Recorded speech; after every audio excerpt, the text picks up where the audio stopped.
kakain po kami, nag-uusap po dito. Kaya siguro ay ganda siguro sa isigin. Sabi mo, nakuha na ni mami pang birthday niya.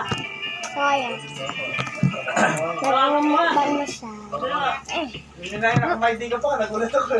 Pinaidi ang lolo mo. Ang lolo mo yan, viral ako.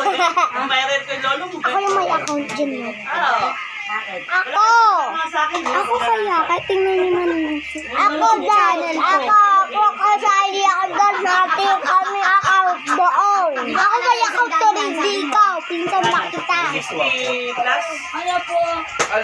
Siyempre, may isa lang siya sa account. Ayos ba kayo? Ito yung malaki. Ayos ba kayo? Bakit ba? Ayos ba kayo? Sabi siya, ako na Bisa mo? Ano na? Hindi, huwag na pala, baka may kapera ako dyan. Sumama ka. Dada na. Hindi lang pati. Dada na.